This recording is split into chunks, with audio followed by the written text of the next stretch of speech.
a little heavy on the whatever A bit Marvel Marvel. humor. Yeah, Yeah, yeah, yeah. it's like a bit Marvel. Marvel. Wants to be Guardians of the Galaxy because everyone's like, oh, we gotta do that again. But Everyone not. wants to be Guardians of the Galaxy. Yeah, Yeah, yeah.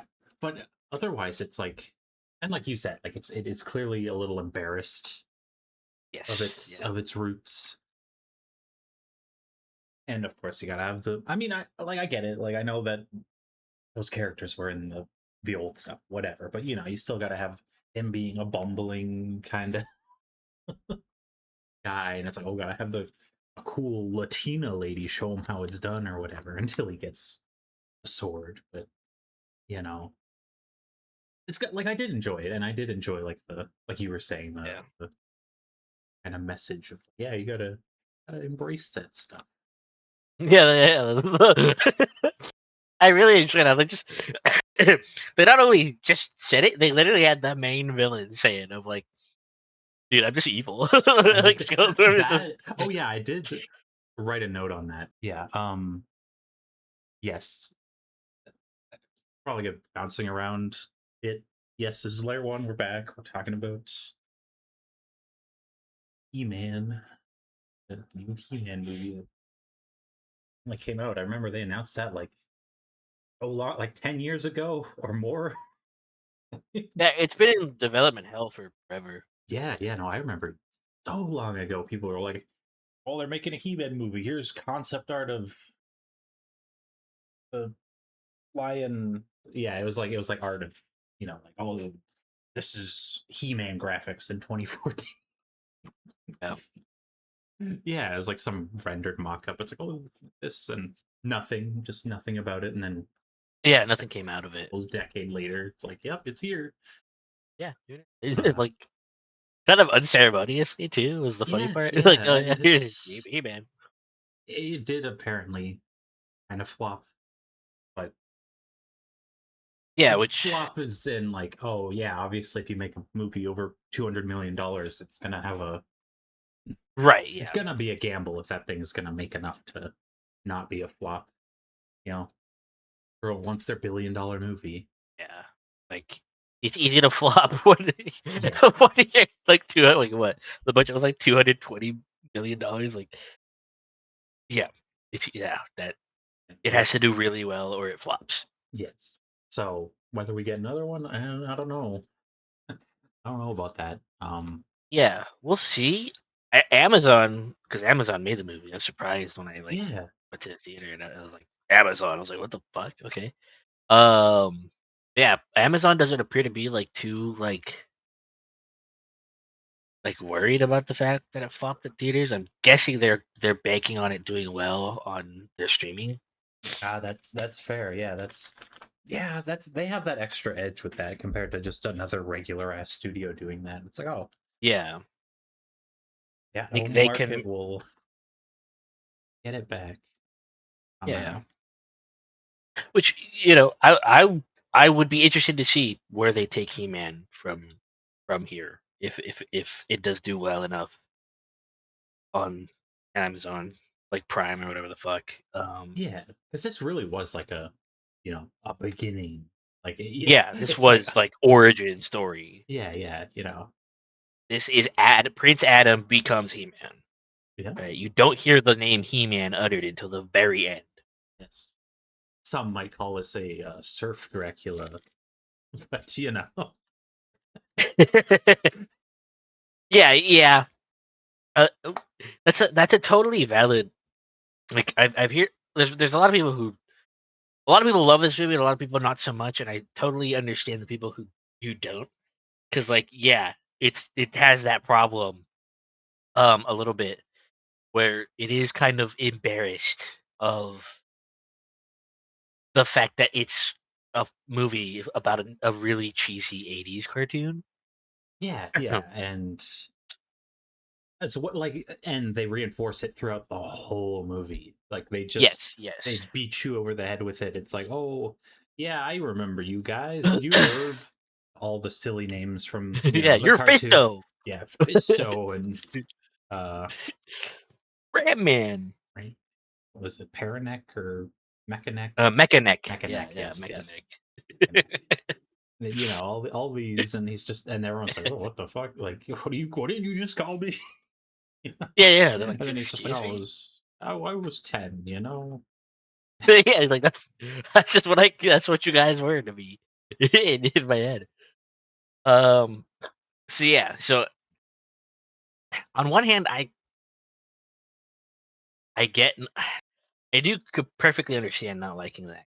Yeah, it does kind of like diminish the original source material by like kind of like you know, is this silly? Is this ridiculous? Yeah, and it is funny. I thought like culturally we were already moving past that whole like, you know, embarrassment of that stuff. So that's like, oh, everything has to be cool and gritty or whatever. And at least this one still, Yeah, it like, that is the through line, is embracing the yeah. whimsy I think basically.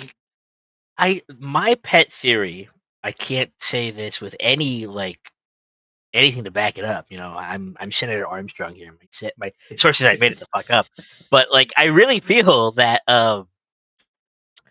um like this weird dance it's doing with sincerity and irony is like a product of the fact that it was in development hell for forever, right? Yeah, Because this was that's going to be a 2010s movie, yeah, right? like, Like you know, like this 2018, 2019, and I could have seen it. Like you could picture of what this would be like. It would have gone full force into the like into anti that, yeah, whimsy, you know, like the like, oh yeah, oh, it's all stupid. Everything has to be cool and awesome and, you know, like real, and not you know, it's like, oh, yeah. they Would like it would have been that where like they would have made the jokes about the names, but then it would have been like, oh, this is the real names or whatever. Like, oh, this, nope, he's just yeah. Adam. He's just Adam. No, he's not. We're not calling him He-Man. We're Nope. not calling him even at all. Skeletor. Nope, they're Yeah, not called. No, they would have. They would. Oh my god, that would have been yeah. the bad That's part. that's Like, why that's it's just like, I like that at least they in this movie they kept Skeletor as Skeletor. Like that's just his just name. Like straight up, yeah. oh, And his like weird everyone else, personality, just, you know, his weird little like, he's just kind of goofy. It's like, he's just actually yeah, like they actually kept him as like a Saturday morning cartoon villain, and yeah, I love that. I really love that. It's it like was so good. I was, oh man, like crazy that like Jared Leto actually pulled off Skeletor really well. I know, right? Like, where did Everyone when they heard it was Jared Leto, they were like, "Oh fuck no!" But then like you actually go watch it, like no, he actually kind of killed it yeah, as so, you Skeletor. know, Jared Leto, keep doing more like vaguely voice acting roles. We don't whether he was even in the whatever suit they had him in, because Yeah, it I was a have. practical suit for the most part. Yeah, Like, yeah, yeah, like I and could I like that. all, yeah, I like all of that. them obviously touched up with CG, but it was like really good Yeah, design, you know, yeah. like really good. It was perfect. That's what you want to see. Yeah, Like Skeletor, mostly practical, but obviously, if you want to do the whole he's a skeleton thing, you got to do his head and shit like yeah, yeah, CG. So I yeah. obviously didn't mind that because like that's the only way that can really work. Yeah, otherwise you'd be Um, doing a Red Skull thing from Captain America, and then it's like, yeah. little wonky. Whereas with this, it's like okay, that's like I saw like part of the reason I went to go watch this movie was because I saw Skeletor in the trailers. I was like, that's Skeletor. That's exactly when you're a kid. When you imagine what this fucker would look like in real life, right there on the Yes, screen. I was like, okay, well, I guess I gotta go see it now because it just is him. yeah, they absolutely nailed that. It was, Yeah. oh man, They nailed everything about Skeletor, right? Like just yes. 10 out of 10. You He's know, so good. it is funny that it, like, regardless, obviously people are going to complain about everything, and people were like, oh, he doesn't have his extra whimsical voice from the cartoon. I'm like, oh, come on, you Uh, gotta like yeah. like that works there, but like in this, it's like that would have been distracting. That would have been so It distracting if he was like, yeah. oh, spooky evil Like, guy. Like, yeah. Hey, yes, man. It's like, no, dude, like, okay, no. you're channeling Yeah. like a Looney Tunes character there. Like, tone it down. Yeah, he's already like very cartoony of a character, even in this movie. So it's like, yeah, you don't need to go that far. I like the voice they gave him. They like touched up Jared Leto's voice, like pitch deepened it and stuff. Yeah. Make it sound, like a villain, like it's kind of like malicious, like demonic, not too much. I like that. I like Mhm. that they didn't do it too much. Yeah, I don't mind it because like a lot of a lot of like villains from like cartoons, like old '80s cartoons, had voices like that, Right. right? Yeah. Just Yeah. to Yeah. like really make them seem pathetic, I guess. Um, so I don't mind when they change them up in live action. Um, like Transformers, the Transformers movies are a good example of like Megatron's voice in the original cartoons is like kind of like in that ballpark of Skeletor's. So it's like, okay, Oh yeah. I Yeah. don't mind that they changed his voice all that much really, as much as I do love the original voice. I don't mind it, but I did mind obviously that they changed his design so much Oh gosh. from the Yeah. like, I remember when the movies were coming out, I was like, "That's Megatron? Okay, I guess. Like, if you fucking say so, but it doesn't look like him." Yeah. It's like at Um, least the other one's vaguely. yeah, the Autobots they got right Yes. Yeah. Yeah. largely, but like for the Decepticons, they just made them look fucking like not Just not metal like metal blobs, yeah just kind of. yeah. Oh, on one this is a bit of a tangent as always. Movies on tangents, but on one hand, I get it because they were trying to do something with the Decepticons in those movies, at least at first, Yeah. where like it really leads into like kind of the horror of like, what if there were giant alien robots like transform into like any vehicle?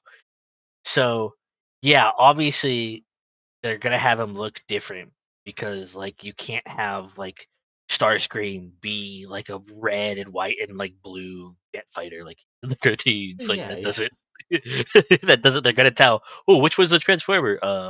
Probably the one that doesn't look like any actual plane, like Yeah. Yeah. right there. Oh, man, So like yeah, most of them were that. However, God, why am I stroking out on his name? Helicopter. oh oh my god, I forgot it's the blackout? Might Blackout. be I think it's blackout. I think it's Blackout. Yeah. Anyway, that was like the best thing ever. Like that's still like Yeah, yeah. that. That Oh that my, opening scene, like one in of the design best wise scenes too. Like great. in anything, like, ever. It was Yeah. actually amazing. Like, that opening scene just sets the whole tone to everything. Yes. Um, Um. Okay. um We don't want to go too deep into this because we should save it because we said before. I think we want to do a Transformers yes, yes. ish Transformers one centric, but obviously we'll. So let's leave it for that. Let's Yeah. just We'll leave it for you that, know we'll leave it for that. Going back to Masters of the Universe, hmm, yeah, I do like, at least with Skeletor, and really, like, a lot most of characters, especially the villain characters, they were super faithful. mhm. Um, Skeletor, Trapjaw. I was really surprised because like Trapjaw is like the pinnacle of like a very cartoony design. Right. So I'm surprised they kind of like went all in with trying to make that work in live action. Um, and it did. I like what they did with Trapjaw. Um, Beastman obviously wasn't.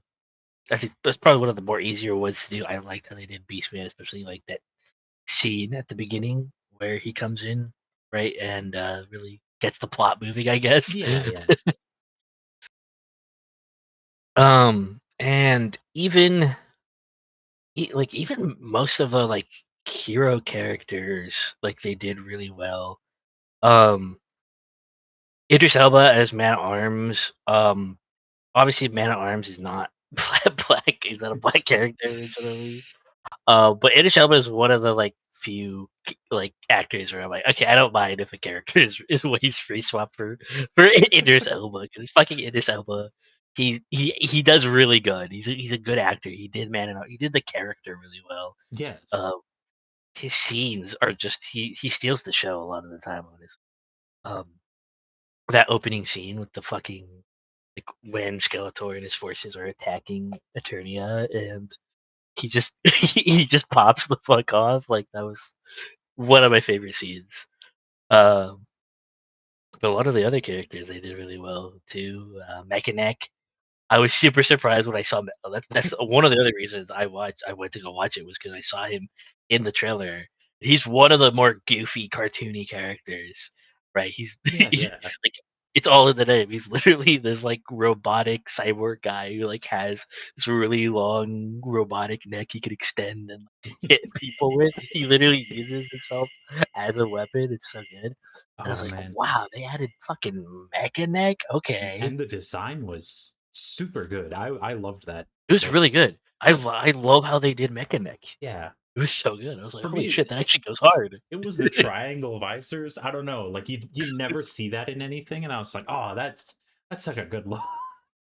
Yeah, yeah, yeah. And like, yeah, it's so good because that's like a part of his original design. Like he has Yeah. these like weird like triangle like goggle visor things Yeah. on his helmet, and I'm like, oh, okay, they just kept that. Cool. Like that's an iconic part of his design, and I like that they kept it because it does look really cool. Like again, if this had been made earlier, they might have changed that because that like when you look at the cartoon design, it looks kind of goofy, kind of silly. Yeah. Um, but like they were really like, no, we're gonna make this work. We're gonna really make this like look nice. Um, and they did, and I'm glad they didn't shy away from keeping just everything about Mechanic. Really, um, Yeah. like Ram Man, Moss Man, like they did everyone pretty solid. Um, even Tila, as much as like Idris Elba can get a pass for me just because I really like Idris Elba. This the chick they got for Tila. That's like the girl from Riverdale. Yeah, that was strange. I was just like, I think knowing that she's from that kind of like did a disservice because I was just like that's because so strange. Especially she the played contact lenses were what got me. I'm just like, I know this is a Latina, but you got those like piercing blue eyes yes, and red hair, and I'm like, yes, what's happening? yeah. They dyed her hair. They gave her contact lenses, and I'm like, no hate to the actress, No, no. 'cause I don't think she did a terrible job, really. I think she did pretty well, but, like, it's a Latina, dude. Like, come on, like, that's not that's not, like that's not Tila is a ginger, canonically. She's just a like, the whitest woman in the show, frankly. So, like, I if you really like, either just do what you did with Idris Elba and Man at Arms, or just get an actual fucking ginger white woman like Tila. Because like, I'm sorry, my dude, but like this, Right. Yeah. I, Yeah. I was like, it was so jarring to see her at the lenses and the dynamic. I was like, especially the actress who played her while young too. I was like, Oh yeah, guys, yeah. this girl, these girls, they look like my cousins, dude. Like, and I'm sorry, they're not gonna have blue eyes or red hair. Like, I can tell that's dyed. I can tell those are contact lenses. Just, I appreciate trying to be faithful to the original character because yes, Tila has red hair and blue eyes, but like, I also I can't lie. I can't lie. Tila is probably the character I have the most issues with because like there's that aspect, but then there's also the aspect of like sorry guys, but like in the original '80s cartoon, her outfit's way skimpier. You didn't do Oh that. You yeah. didn't give her the like you didn't give her the fucking like her outfit in the cartoon has no like um there's nothing covering her legs. Like Yeah. she's It's it's almost like a gymnast outfit that she's wearing. right. Which Um is, it's kind of course, the double standard. Not to get too much into that, but but it it's like, is though, but it's because like, like they gave He-Man yeah. They there's like his outfit. where he's even brings it up. It's just like, oh, this is like. Wait, He's like, do "Where do I my get clothes pants go?" at least? No. Yeah, yeah. Where'd my And it's clothes just like, go? look, if He-Man doesn't get pants, Teela does. Come on. Hey, oh, you gotta even it out, man. You Yeah, give He-Man a magical girl transformation, but not the cute girl. No, come on. well, Teela doesn't transform in the original show, but like her just general Just the outfit that she look. rocks all the time. Still, yes. She- but yeah, I was like, um, yeah, and yeah, I had some problems with what they did with Teela. I was like, come on, like if you're gonna give me a sexy Latina, at least give me a sexy Latina, dude. What the fuck? Um, like, like, come on, dude. Like, it's just I don't know. It's like okay, so this was okay in 1986 for a kids cartoon, but somehow it's not okay in 2026 for a live action movie. Okay, whatever. Yeah, it is like a double. It really is like a double standard. It's just like come on, like you, Just like like it is such a weird in between of a movie where like we were saying before with the development hell thing, like there is still the remnants, a lot of remnants of like this, late 2010s, early 2020s, like woke or whatever you want to say, that not to, you know, use that, but still like, the embarrassment of the past. It's like, oh no, all the ladies got to be covered up, regardless of everyone else being completely faithful. It's almost, yeah, it's just like, oh no, the ladies yeah, have to be, they gotta get their pants, And it's like, it's odd. yeah. It's in this really odd limbo zone where it is like the overwhelming majority of the characters are great. They're done really well, really faithfully, and just for whatever reason, the like two female characters are not like e- as much as like Evelyn is obviously in this movie too. Just like her outfit in the original cartoon is also very everyone though in He-Man outfits are very revealing, the men and the women. Um, like Eternia, like people just don't like wearing pants in Eternia for whatever reason, I guess. Um, but so that's why it is like okay, like the guys can show some skin, but not the girls. Okay, that's interesting. Mhm. Okay, sure. But yeah, so it is in this really weird zone where it's like super faithful with the male characters and not so much with the female characters. Even if they do like the actual like personalities of the characters fairly well, Yeah. um, it is still. I feel like it holds the movie back in a way because it doesn't let the characters be like true to themselves Ah, in a sense. yeah. But because in the original cartoon, like Evelyn and Tila are like they are badasses. Like they are. So you can't say that that's like a modern like girl bossification of the characters because Right. Yeah. they were also like they were baddies and they knew it.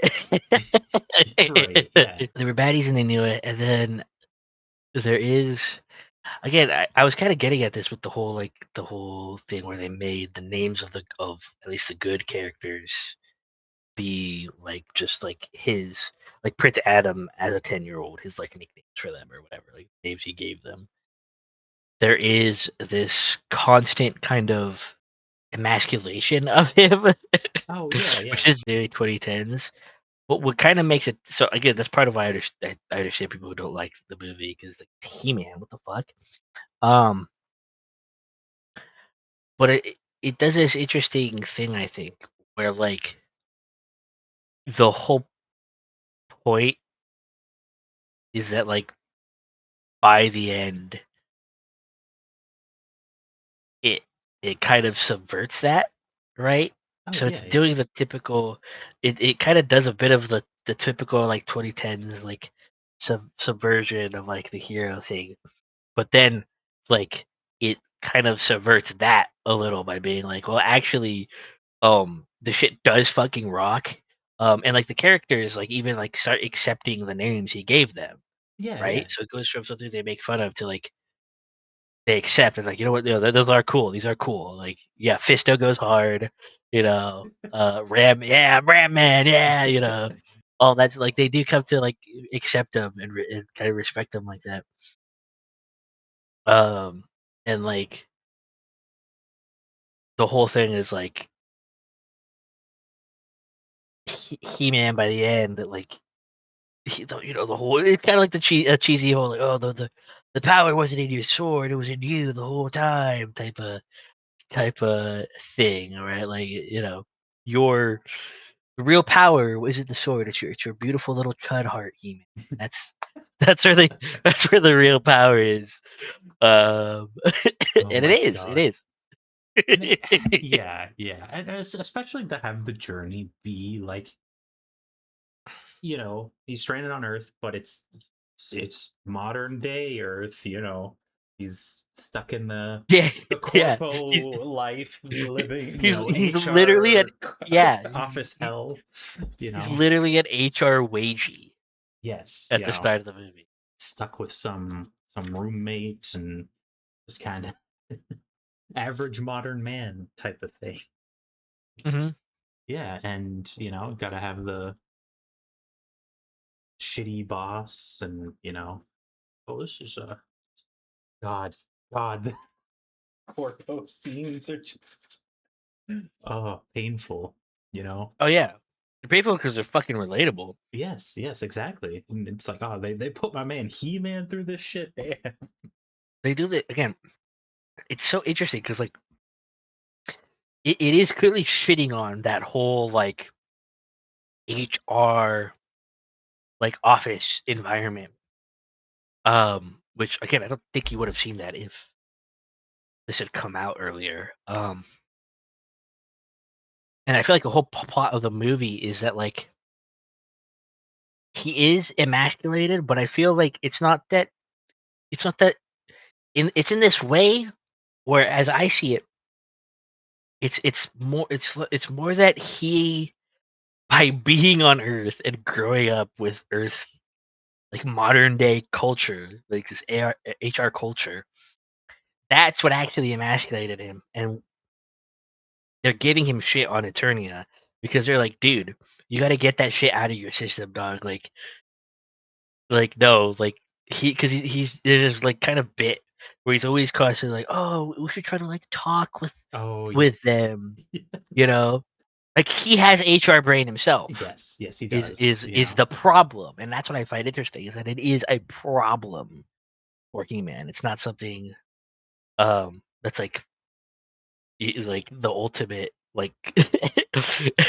again, if this had been made in the 2010s, I feel like the message would have been that He-Man is bad because of this like like toxic masculinity mindset or whatever the Oh, fuck. well, just look to the Netflix animated reboot, Yes, whatever. Like yes, that's a straight good up, example. you know. Yeah. If you want Um like what the movie would have been five 5 years ago, 10 years ago, not 10 years, but in between there, it yeah, would just be there it that. is. It would have been that. With this, the whole goal by giving him shit was to be like, look, dude, like, no, you can't just talk. Like these are just bad dudes. You gotta beat the shit out of them, bro. You gotta Yes, you gotta fuck them it up. was, yeah, it was funny because like in his multiple conversations with like Man at Arms and stuff throughout the movie, and obviously as he learns with his interactions with the various villains and henchmen and shit, it's just like yes, he has the HR brain. He's just like, oh, we could just talk this out. We could just like just He tries chill. Let's to have a he tries to Steven Universe yes, yes. Like it. let's not use violence. I don't like violence. And Man at Arms is just straight up. It's like, yeah, sometimes you just have to use violence. You just have to just like you just got to kill them. Like, oh, like if you want to protect your own, you want to protect your own. some people aren't going to be reasoned with. You just gotta kill them. Insert Sam High. Yeah. We're just gonna kill him. You know? No, yeah. That's why I part of the reason why I really like Skeletor is like him being a Saturday morning cartoon villain actually thematically fits into what the story is trying to Yeah, say. and Because it like I said, in teaches. the final like battle, like in the lead up to it, he is just straight up like, dude, I'm just fucking evil for the love of the game, Yeah, dude. no, Like because He-Man has tries it multiple times where he's like, I'm gonna talk to the villain, I'm gonna try and talk it out, and so having to fight. yeah, He gives Skeletor like again, gives him the olive branch, like, hey, you want to talk this out? We can, yeah, you we could do can still something talk right this for once. out. It's like, nah, I'm evil. Fuck you. And then Yeah, He-Man's like, all Skeletor's right, like, I guess I'm beating your ass. he's like, yeah, I Uh, guess I'm beating the shit out of you.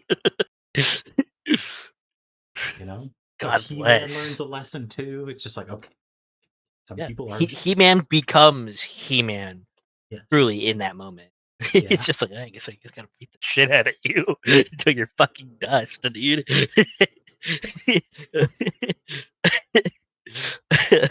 He literally said, like, I gave you an out, dog. You said no. So So yeah, I like that. It was very fun, very funny, but also like thematically actually like really good. Yeah. Um, And I was just thinking how refreshing Skeletor is of like it feels like it's yeah, been so long we've been stuck in this hell of like all villains need to be like morally gray and like relatable and oh you gotta empathize with them. It's just like come on, eh, what happened to the whole good versus evil thing, you know? These are objectively the good guys, these are objectively evil people. Just, you know, overcome it instead of like, oh no, we gotta get Skeletor's sad backstory and you gotta, you know, it's like, oh, yeah, this is why he rejected his, you know, offer of peace because oh he has trust issues or all this yeah. like They did it. Yeah, yeah. It's just like no, it's Skeletor, dude. He's just fucking evil, bro. He's just like that. Um, they, I, I'm curious to see like what his like actual backstory is in this universe because he has a few different origins throughout the like different Masters of the Universe canons. Um, in I low-key hope they go with in the original before even the cartoon, when Masters of the Universe was just a toy line, they released little comics with the toys. That kind of told like a super basic little storyline, told a little bit of the lore of Eternia and like lore of the characters and stuff. So in that version of He-Man, Skeletor is just straight up a demon from another dimension. And I low-key hope that's, like, his origins in this, where it's just like, "Oh, yeah, he's just an evil demon from, like, the evil dimension." It's just that simple. yeah ideally that's what they would do, you know. It is funny too because again like the with the start there they're being trapped there but it's also like the culture is also trying to like keep him in it. Or like even his roommate is Yes. saying shit is like, you stop being so like yeah, choony, basically. You know, like Yeah, yeah. you should just be content to just have a job and look forward to your days off and your vacations and just do that forever. You know, like almost verbatim what his roommate says to him is like, you just, you know, They're be trying to gaslight him into, like, owning nothing and being happy with it. yeah, exactly, you know. Literally. And, like yeah, so that's why he's a super compelling character for that reason, because he's like, "No, like, there has to be more than this. Yeah, I I'm not will delusional. not accept." Yeah, yeah. He's like yeah, he's like, "No, like" yeah, I like that because they could have gone down a route where, like, he does come to doubt, like, his memories of Eternia. But, like, no, like, dude's, like, 25, and he's still like, "No, dude, I shit you not. I'm a prince from space, um, sent here after an evil skeleton man and his army invaded my home planet." Oh Oh man. man, so good. Like, no, it's true. It's legit. I'm looking for my sword, dog. Which is why and it was extra funny that he just brought the roommate there at the very end to the planet. It's just like, oh see, yeah, he's I like, had to I tell told you. someone. I'm not lying. You know. Yeah, yeah, it was super funny. Um, super fucking funny. It's like, yeah, even like when he's first like leaving Earth with Tila, when he like the crowd around the ship, and he's like, I told you guys, you guys all died. Well, not you specifically, but like yeah, like. But he just had to throw that in his head and be like, I was fucking right. I fucking told you, even if no one who like actually was doubting him was there. Oh, He-Man. You'll get your Vindicated Again award.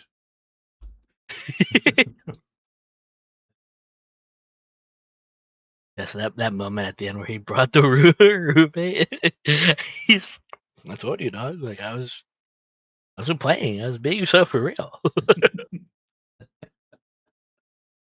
Oh man. And I do appreciate because the whole time I was thinking like, where's my boy Orko, right? Because he's like one of the main cast members of the show. But I was like, oh, they're gonna have him in the movie because he is like arguably the goofiest element of the show is this little like goblin wizard guy. Oh Um, yeah. and then they had him at the very end to like explain the moral of the movie as if it was one of the original elements. Like, so okay, like I wish he had been in the movie because Yeah. he's like he's literally like the main like mage of the team. It was like, okay, at least they had him. At least they had the guts to add him at the end here. Just be like, what did we learn here? Yeah. Yeah, so that's good. I love my boy Orko. Orko's G. They even like went like gave him like close to his original voice too. It's like fucking like almost like fucking Alvin and the Chipmunks type fucking voice is what he has. Man. Yeah, it's just we're just gonna keep that because yeah, he's a silly fucking little guy, and that's just how he looks. That's just how he sounds. Honestly, nailed that design. That was crazy. Yeah. That was good. I was like, okay, sweet. Again, I was worried because again, that's arguably Orko's design is like the one that I feel like studios would be the most like inclined to want to change to be more realistic or whatever. And they're just like, nah, it's just him. It's just him No, from the fucking I show. wouldn't see them do that. Like, if anything, they would have used the excuse to have him in the whole thing because it would sell toys. See, they'd be like, "Oh, look at the cute little wizard man, little goblin Maybe guy." You know, oh, we gotta sell like a billion plushies of this thing. we got our own Grogu here. You know, Yeah, that's maybe, right. maybe. It's like if they, they could have tried that, but they didn't do that either. So it's just like, you know what? Just toss him in there. If there's another movie, I'm sure I'm sure he'll appear. Yeah, they'll if there's slap him a in there. sequel. There's Orko. Yeah, I wonder if I almost wonder if maybe like a sequel would revolve around Orko in a way. Hmm. Because Orko canonically in the original show, Orko is a member of a species that's not native to Eternia. Um, they're native to another dimension.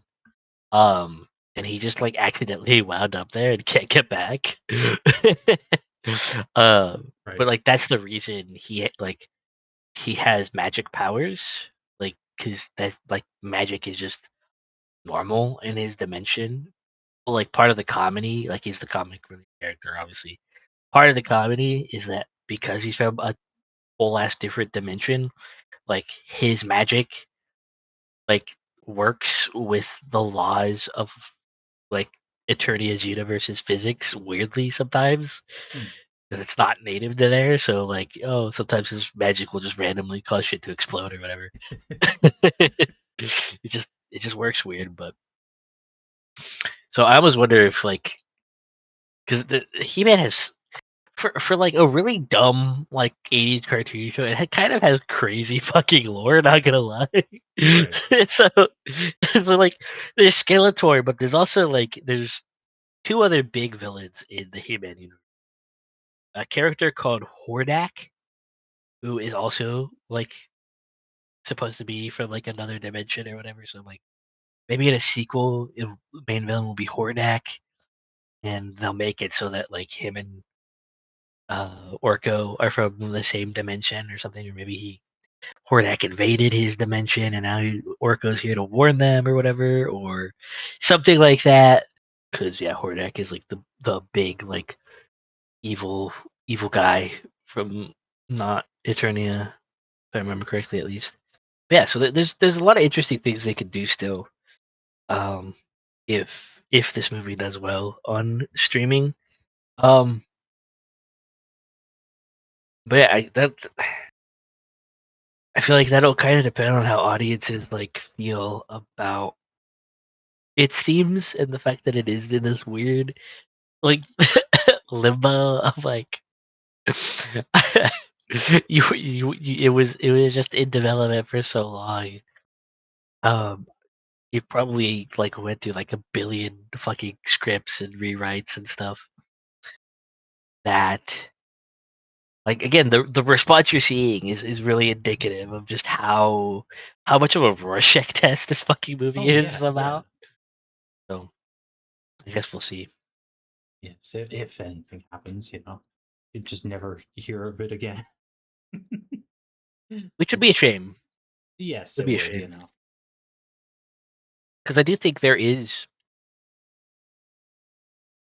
space for He-Man in culture, and I think especially in modern culture. Oh yeah.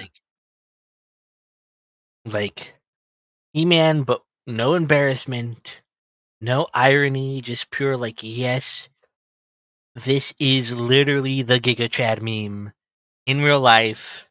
He has a kick-ass magic sword and magic powers. He has a fucking orange tiger that he rides on, wears armor of its own. Like, just if you go full on and are earnest about it and tell earnest stories, like, look, I'm not saying that if they had let me write and direct Masters of the Universe 2026, that it would have been the next Star Wars. But if they had let me write and direct Masters of the Universe 2026, it would have been the next Star Wars. Um, because I think if you just remove the pesky elements of like irony and like emasculation, that like even if they do kind of are reverse subverted, I guess, to fit into the theme, like there's too much of that shit unironically in culture nowadays. Like Oh it yeah. just permeates it. That like Yes. it's no wonder people were put off and didn't go see it. Yeah, It's just exactly. it's no wonder. Like yeah, of course, like from the trailers or whatever, from the posters, different things like that, you'd look at it and you're like, oh, okay, it's another, you know, slop. It's just more slop, Yeah, like yeah. It's it's just it's more of it's, the it's same. Oh, another another Marvel, another, you yes. know, It's another company trying to do Marvel with their own IP. yeah, Yeah, Marvel or Star that Wars was or the reaction. whatever. Yeah. And Yeah, you know, there because is it kind of was like yeah, yeah, like like there is it's in there. It's in like the it's in there. They are constantly like undercutting like emotional moments with like humor, right? Like yeah. the scene where like he finds the power sword and like in any movie made before like 1999, like that scene would have been done like just straight, right? It would have just been like he finds the power sword. It's this really big moment. But because we live in a post Marvel society, uh um The whole thing has got to be just a like a yeah, long bit. It's got to yeah, a be long bit where he can't get it out of the statue barbarian's hands and then like falls on him and it's this whole scene and shit like uh, shit like that where it's just like I don't know, like I don't mind jokes, but like you got to know when to do it. yeah, and when to like end the joke, instead of just dragging it out. Yes, that Okay, too. we got it. We got it. Like maybe if he had just had a little trouble at first, like a couple seconds, and then pulled it out just normally. But like that scene in particular is really emblematic of this because yeah, it dragged on where Yeah. like he just couldn't get it the fuck out of the hands of the barbarian statue, and it just goes on for like 5 minutes, and you're like, this could have ended after like the first couple tugs, Yeah. my dude. Like, like it did not need to go that long. Um, though I did find it funny how like once he's made all this big scene and he starts running, like he just starts running away. That like the like goth cashier girl who the whole time was like, "Sir, you can't do that, sir," was like, "Are you single?" at the end. That I was thought that was okay. very Yeah, funny. that was a That good was really funny. touch. That was good. I was like, okay, that was good. I did enjoy that. That was very fun. It's like, yeah, he may be like crazy, at least as far as everyone else is concerned, and like be making a scene, but he still is ultimately attractive. So like, yeah, Yeah. you know, like, damn, this guy's really passionate about legally distinct Conan the Barbarian. yeah, yeah. Yeah, No, you don't understand. This is my sword. It's fine. I'm not stealing it. It's fine. Like, yeah. yeah. He's assertive. Yeah. He's so assertive. Damn. Yeah, there's so many scenes like that where like it's setting up something meaningful, something like genuine, and then it just undercuts it. I think the worst offender of this has to be the scene where like Tila and He-Man are like talking about how like they literally never stop thinking about each other since Oh my god, the that one. that I, was dude. I was like, dude, because yeah, because they're talking about like how important they are to each other. They've never stopped thinking about each other. They missed each other so much. Like it's clearly like leading up to like a confession of love. Like they're gonna kiss, and and then Tila then, like friend zones him on the fucking spot. There, it's like, yeah. man, you're just a really good friend. He's like, oh yeah, friend, yeah. I'm like, I completely would have understood it, he man, if you just fucking just took the power sword and just sliced through it half right there. All right, you can save Eternia by yourself, Boyd. Goodbye. I was just Just like, dip it's like, did out. you guys really need to do that? Like, did you really need to? That was one of the few, like, I think a lot of the emasculation scenes I could like work into the theme of like, oh well, it's they're trying to like de-HR brain him, right? Mhm. Because he is kind of like he does have like HR brain. The movie establishes that since he was young, he's not been a fighter. He's not been very like tough or brave. So they try. It's like a tough love kind of thing. They're trying to build him up, whether it be the characters or just the narrative itself. That scene was one I was like, okay, they're just they're just brutalizing him for no fucking reason here. Yeah. that scene was like, okay, that's just actually mean spirited as fuck. Right. Like, um, like I didn't need there to be like a love confession scene between Tila and He-Man, but like if you don't want to do it, then just don't do it. Yeah, Don't do right. that. It's like I don't know, like who in the creative process was like, "Oh, this will be so funny. This will be such a funny joke." Like most guys watching this are like, "Oh, damn. She's kind of sucks. Why was she saying all that Oh beforehand?"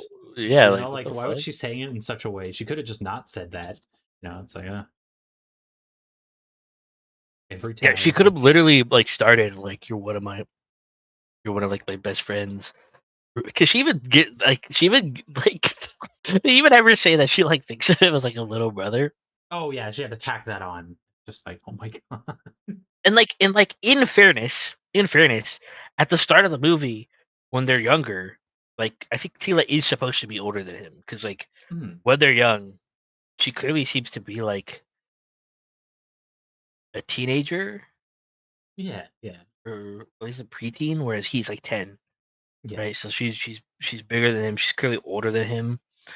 Um, so like I can see that she would think of him that way because yeah, he was literally like younger than her. Like I could see that, but like to have that like bait and switch moment is just so like, dude, you could have had like if you're gonna have a moment where like they talk about that kind of stuff, like have her lead with that and not like yeah. have her talk like she's like in fucking love with him. Like, come on, dude. It's yeah, like clearly there's a moment being had, and she just has to nope, nope, nope, nope, Yeah. and then do the whole bro thing, punch him on the shoulder, like yeah, cool, dude. It's like And okay, like again, maybe that could have played into like a theme of like because clearly He-Man Prince Adam is still very like he's he's kind of immature, right? You get a feeling that he kind of has it. A whole part of the story is that he kind of really hasn't left the past, which yeah, is played in this interesting way where it's simultaneously like good and bad. Um, for reasons we've talked of before with like the nicknames, right? And how it's first it's silly, but like then they kind of lead into it, and yeah, this kind of like childlike optimism he has, I think, helps kind of win the day by the end. Even if it is also kind of played in a way where it's like, all right, dude, you kind of gotta grow up. It would have been interesting if that scene had played into like a theme of like Tila also really not having um like fully matured in the years since Adam escaped to Earth. Um, and that she kind of needs to grow up a little bit, but they didn't do that. So it just ended up being a really like a mean spirited scene that wasn't touched on ever again. yeah, yeah. like like okay, like I don't know. I think that scene should have been cut. I think so as well. you know, uh, Like yeah. So yeah. So yeah, like I said, I completely understand why people don't like this movie. Um, why people would be upset even at a lot of elements of it because like we got that scene, but like no Orko until the end. Like I don't know. I would have preferred like some like Orko magical slapstick over that scene. Not gonna lie. right. It's one of those where it's yeah, again, clearly carryover from the earlier days of writing and shit, but it's like Yeah. it's this problem that a lot of movies have.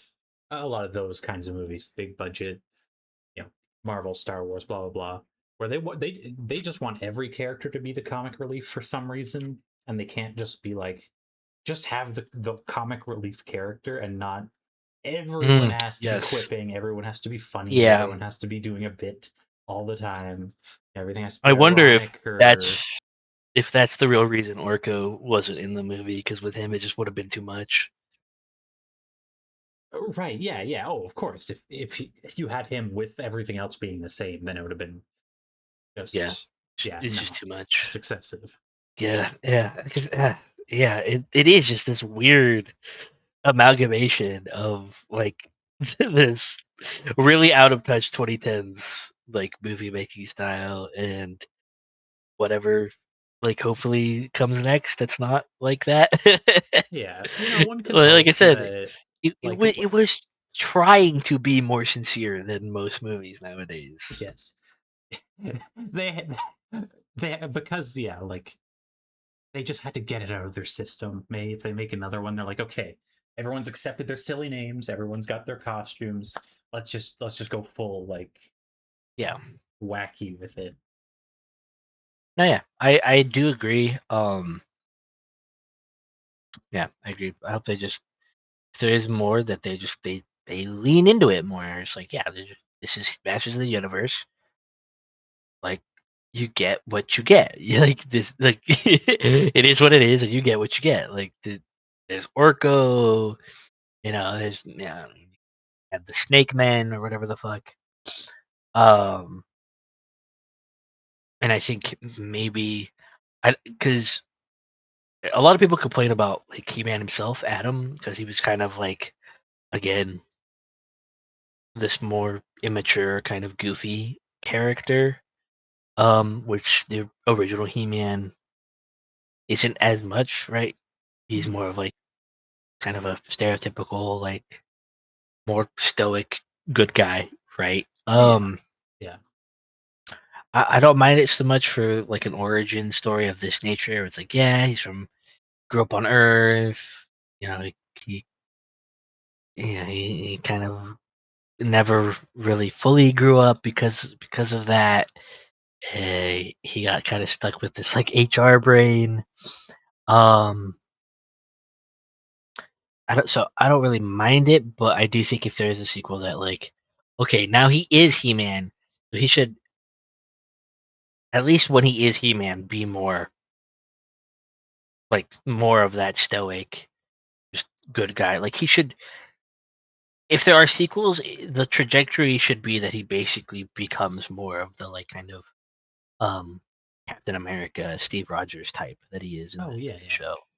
just a proper, just classic hero. Yeah, yeah. Like, that's just who he is. Prince Adam in the show is a bit more like because the whole thing in the cartoon, right, is that like it's like a Superman thing, right? Or like Yeah, despite the fact that it's very obviously the same guy, like no one knows that Prince Adam and He-Man are the same. Um, so like as Prince Adam, he kind of pretends to be this like more like weak kind of character. So I think in sequels, like sure, keep this more goofy side of him, but for only for when he's being Prince Adam. Whereas once he goes full He-Man, like he's fucking He-Man, man. He's the Chad of the universe, right? Like I feel like he should embody that more in any next movie. yeah. Which I mean, like at the end there, it did seem like it when when he ran Yes. off to change or whatever, and they're all kind of just like, we just pretend we don't know, like, He does, we know, right? Like, it's just like, let him do his thing. It's like, okay, okay, let's see. So there are laying the groundwork of just being like, yeah, oh, He-Man's here. Oh, where did Prince Adam go? I Mhm. don't know. Yeah, yeah. So, and that I thought was interesting because again, it kind of it keeps even at the end of the movie, it keeps to this kind of like the movie keeps to this kind of like embarrassment of the original source. But like again, this it again the whole the ending really is the embodiment of this limbo of like, oh my gosh, he calls himself He-Man. Like, does he know that we know, right? Kind of like subverting the original show, kind of making fun of it, poking fun at it, being a bit embarrassed at it, but then also like, yeah, they kind of poke fun at him a bit, but they let him be. Yes, yeah, I exactly. think they let him keep to it, so there is still ultimately a respect for it. And then like when he's He-Man, he's riding on fucking Battle Cat finally, right? Not Cringer, it's actually Battle Cat with his armor. Um, and they even finally, I was wondering if they were gonna have the like original like cartoon theme for in the movie, and finally Yeah, at the end they do have this really sick ass like orchestral, but also with like fucking like electric guitar, so some like fucking Xenoblade type shit, frankly. Like this really sick rendition of the original cartoon and theme yeah, play as it's this like really epic scene of like the fucking crazy Eternian like scenery, and then He-Man on Battle Cat, Battle Cat roars, he has He-Man has the fucking sort of shit. So it again, even the end embodies this weird limbo zone of like poking fun, making fun, not being like entirely in it, not still having some embarrassment, but still ultimately being like, okay, well, this rocks, right? It's a it's a shredded barbarian dude with a kick-ass sword on a fucking armored green tiger, like and the sick ass theme playing. It's just it's a very interesting way, I think, to end the movie, oh and yeah. but to potentially lay the groundwork for sequels. Yes. Another thing I loved was Roboto. Like how it was also an origin for their show design. Like I thought that was really funny because it was this, this big hulking blue robot, and then at the end it's all like clockwork inside after Man at Arms repairs her. You know, Yeah. I'm just like, that's a nice touch. Yeah. That was like okay. Cause yeah, bro, the original design was just like this like clockwork fucking like robot guy with like like he was see through. And so I like how Yeah, again how movie Roboto, who's I guess a girl, yeah. but I didn't realize it was Roboto until the very end. I was like, oh shit, that's fucking Roboto. What the okay, I guess okay. I think I Sure, I think guess. I think Man at Arms said it a couple times, and I was just like, oh, okay. Didn't realize at first, but Yeah, it did it didn't strike me at first because Roboto originally is a guy. Um, but yeah, once I saw that, I was like, oh, it's the fucking see through like chest with the all the you can see all the colorful clockwork gears and shit inside. That is Roboto. Yeah, it's okay. I guess that's what we're doing here. Yeah, I think leaving off with that like that first end credit scene of Orko, I was like, there he is, finally, thank Christ. I was no, super worried they weren't gonna have don't Orko, tell and me they while were it too was embarrassed to only do that. Like, come yeah, on. yeah. So I'm glad they at least had him there because the Orko, dude, you can't have Masters of the Universe without Orko. She's too iconic. Um, but yeah, so well, I guess we'll see. I'll see what they we'll see what they do with Masters of the Universe going forward because I do know that there's I believe there's two new-ish maybe like animated series. Oh, really? Yeah, I saw something on YouTube about it. I don't know if it's new, I don't know if they're new like or if they just put some more recent stuff on like on YouTube itself. 'Cause I've noticed a lot of companies have been doing that more recently is putting their older shows just on YouTube for people to watch. Which that's cool. I like that they're doing that. Like I like that the long battle against people uploading shows has just led to the companies themselves going like, "Fuck it, we'll do it ourselves, so at least we get some fucking revenue from it." It's like should have been doing that all along, but Well, it, yeah, because they did the fucking.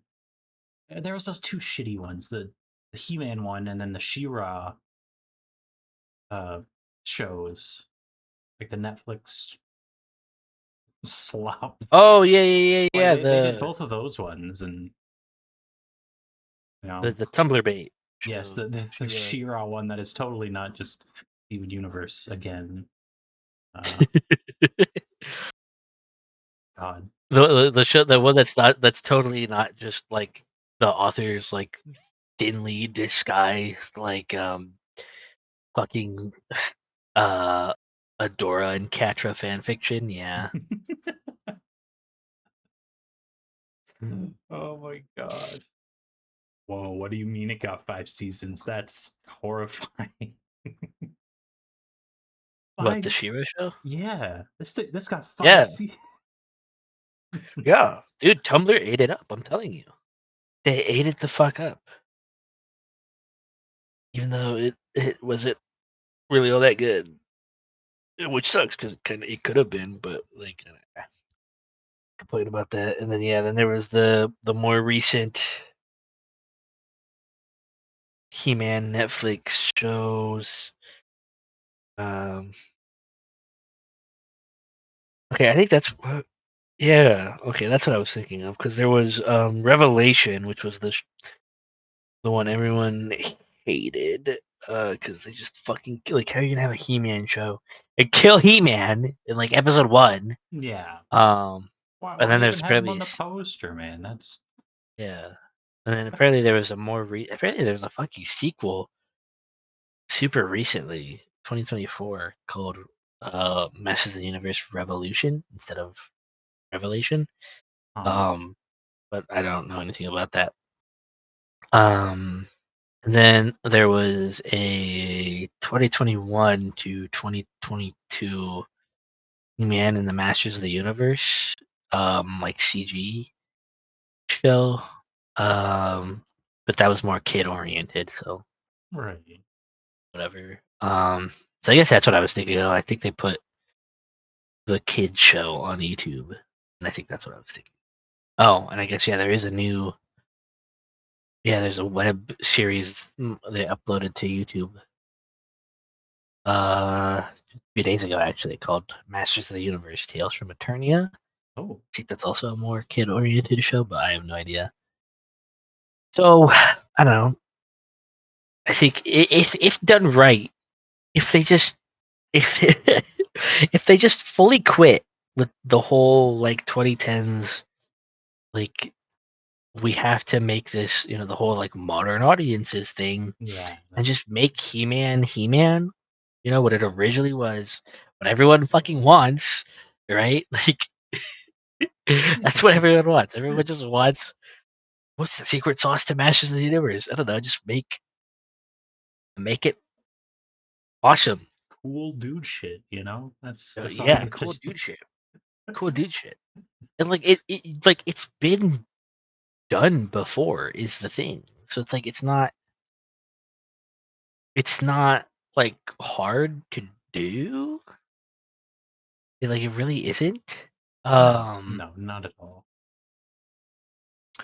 I think I remember because when I was a kid, or maybe a bit, maybe I was just catching reruns. I'm not entirely sure. Um, but I do know that there was a like so obviously there's the original '80s show. Um, but in the early 2000s, there was another Masters of the Universe TV series. Hmm. And I watched that growing up because it was like 2002, 2004. And that 2002 series is really good. It's a really because like the idea was they wanted to catch like a slightly older audience. Um, so like it's not as cartoony as the original '80s show. It takes itself a bit more seriously, Mhm. while also just still being like He-Man, right? And it's just like it's again, like you said, it's just awesome dude stuff. It's great. It's genuinely like if you like He-Man and you haven't seen the 2002 series, like go watch it because it's really good. It's less for little kids like the original show was. It is a bit more grown up. Tries to tell like some actual storylines. Actually cooks up some lore. Actually, like is a bit deeper while also just like fully keeping to what He-Man originally was, which is just like cool good guys beating the shit out of equally cool bad guys. Right, yeah, yeah. So it's really good. He-Man's a Chad. Orko is fucking Orko. Tila is a total babe in that show. Um, it's great. It's just all around great. So like, just do that. Just look to the 2002 show because it's perfect. It's not too kiddie. It's hits this sweet spot of like everything you want He-Man to be. Yeah. And it is one of those things where like I do think we are slowly like it's taking a while and there's probably gonna be a lot more that are still trying to hold on to that like post irony, like millennial humor shit. Everything's gotta be Yeah. ironic and whatever. but I think we are like there's already like you know a little drip feed of like okay we'll make cool dude shit again, Yeah. like Game of Thrones with Night of the Seven Kingdoms. They did that. They just came out of nowhere and were like, hey, you want just cool heroic knight tale, like no extras subversive garbage in it, here you go. And then everyone just ate that up. Everyone was like, it's like, oh my god, finally some good fucking food. It's like I feel Yeah. like we're getting there. Like we keep saying, like He-Man here it's on a weird like an Yeah. edge. It's like on a knife's edge. It could go either way. They could go the next one and go like, oh no, sorry, we gotta go full like flop, or they could Yeah. just go like, you know what? No, have your cool ass barbarian guy with a sword just fucking shit up in space. Have fun, like No, for real. Like they could yeah, like you genuinely don't know, especially because it's Amazon. It's just like you yeah, genuinely don't know. Like they could just do what Netflix and I forget. Did Netflix make the? Did they make both Revelations and the She-Ra show? I forget. yes, those are both Netflix. Okay, Yeah. I was I wasn't sure because Yeah, they no, look different. the So She-Ra show has the Netflix logo like slapped on the posters and stuff, okay, I think. okay. So Well, they could do what Netflix did and just make swap that appeals to like fandomite losers on the internet. yeah. Or they could make something that's just actually is good, that Yes. actually rocks. Do you hear me, Jeff Bezos? You never know. Yeah, Jeff Make Bezos. Like, come on, Bezos. Dude, make it's make a good Masters of the Universe sequel. My life is yours. no, for real. It's just like it's always crazy. Like how, like these people and companies that have like a $1 billion to do anything with these properties with, and they just consistently choose the worst possible fucking thing. And it's just like how how hard is it to just not? How hard is it to Yeah, just make good things? Like I really feel like it shouldn't be that hard.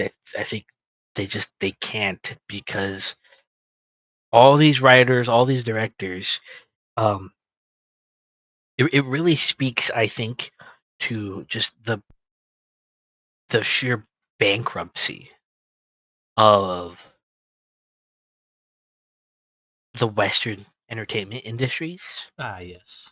Um, because as we've been talking about throughout this whole episode, it's not just Masters of the Universe. I feel I feel like for the past, not even just we keep talking about 2010s because frankly I think 2010s is where it really peaked, where it's really just Yeah, at its worst. But like I feel like this has been like symptom of culture for a really long time now. Where like there's just no sincerity. yeah, Like yeah, everything has to be ironic. Also, any potential like real human moments have to be undercut by jokes or pointing out how silly or cringe or whatever the fuck it is. Um, like there's no like there's no room for emotional sincerity. There's no room for just letting a cool, fun idea be a cool, fun idea without having to like try to undercut it, yeah, right? yeah, Like everything has to be so cynical, and nothing can actually be meaningful, right? It just has to be like everything has to be a joke.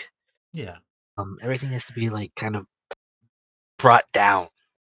Um, because oh, what do I want people to think this is cringe or whatever, yeah. right? It's such a strange like psychological cultural thing. Like I don't know exactly where that comes from, like why like the generations making these, like upper millennials or Xers or whatever, they're so it's like a whole generation of people who were like horrifically bullied as children, and they're trying to be like, "Oh, I'm not a dork. I'm not a dork. I'm not a nerd. Everything has to be cool and awesome and gritty," and it's just like, and or funny. Everything's got to be a joke. Everything's got to be ironic. I don't believe in anything. It's all just Yeah. Well, if I'm honest, what I think it is, what I think it is, this is a symptom of a culture spearheaded by people who hate the culture. Like, ah, I think it's just really that simple, right. right? Our creatives are overwhelmingly um, people who don't like their own nations, their own societies, their own civilization, really. Um, so they hate He-Man because he's like literally the ideal pinnacle of like masculinity, Yeah. and they hate that.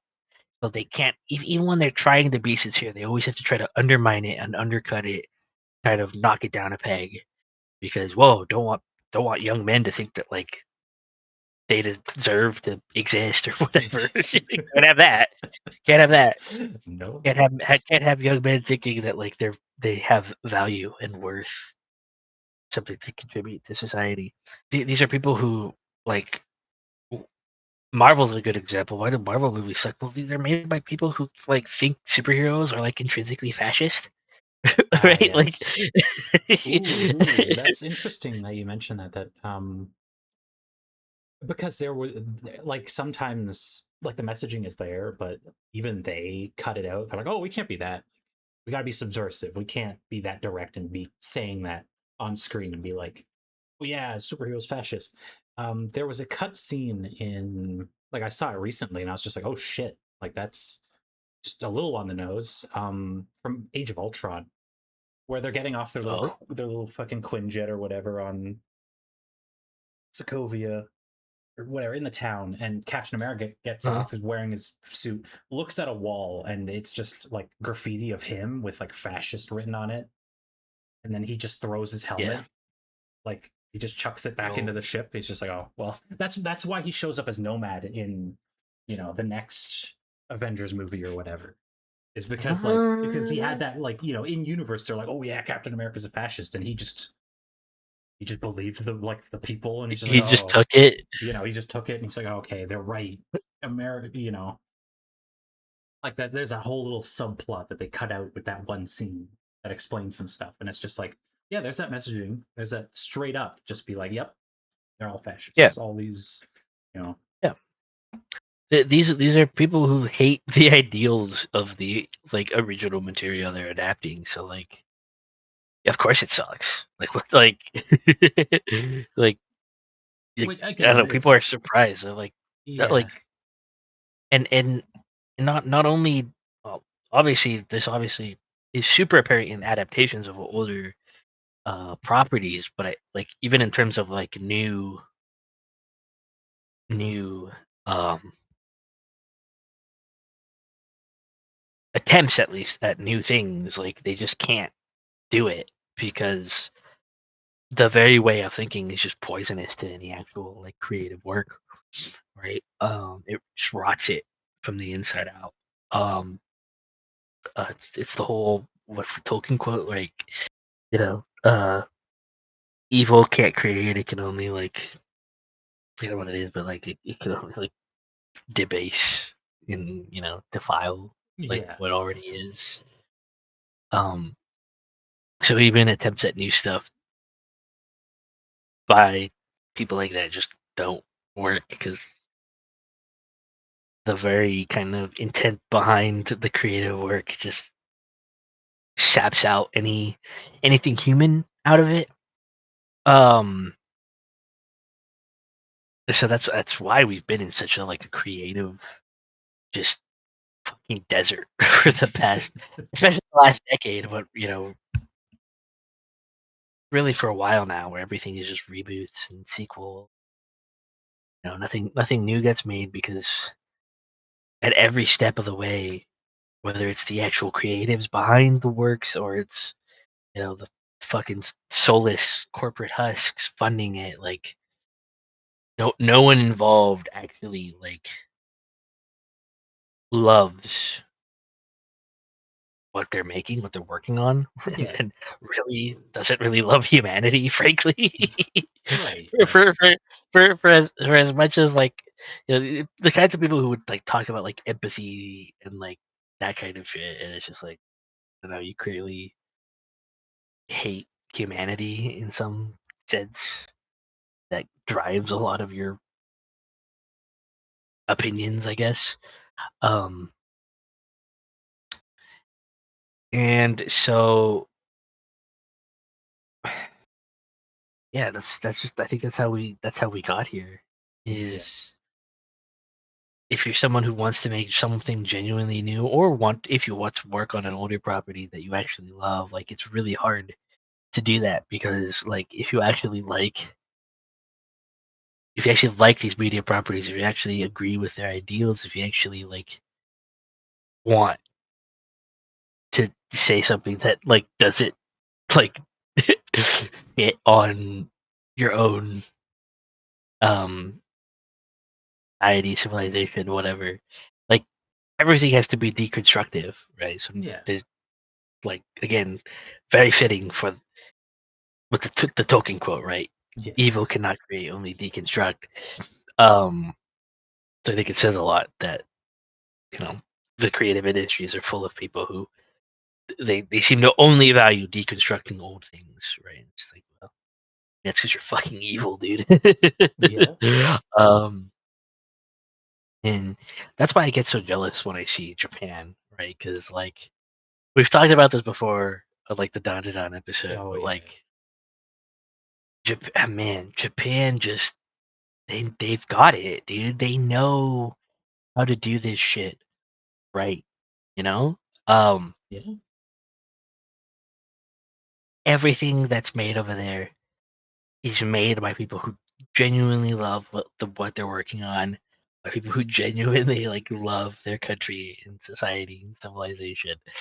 And so you don't see any of this, like, toxic need to, like, degrade everything, to subvert it, to, like, poke fun at it, right? That's how you get stuff like the Shin series that we covered, Yes. Exactly. where, you know something like Ultraman and Kamen Rider, which, like, are kind of in a similar spot to He-Man, right? They're these older shows made for children originally, right? Yeah. They're kid shows, not cartoons, but they're live action children shows.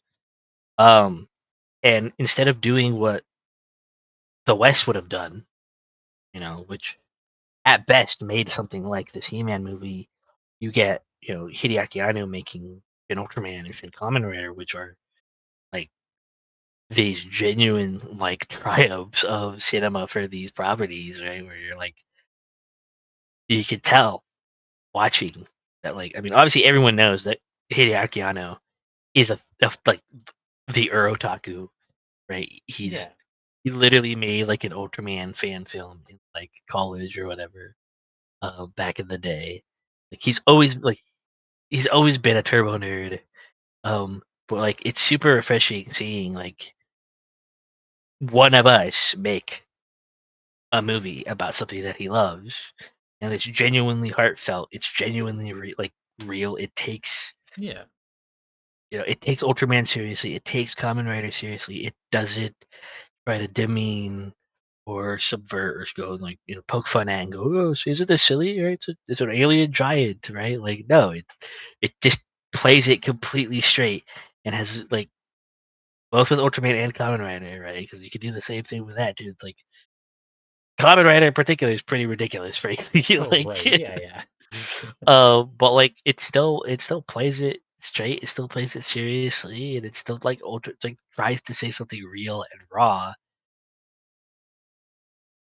and Which you don't really see that over here. and yeah, like culturally, it's so strange because again, up may a pipeline, you don't have some like oppressive force in a centralized place like Hollywood that doesn't want that. Um, but like that's why the phenomenon here with like how Backrooms and Obsession, those two specifically, exploded, and everyone like blew everyone away. Like they made like hundreds of millions of dollars.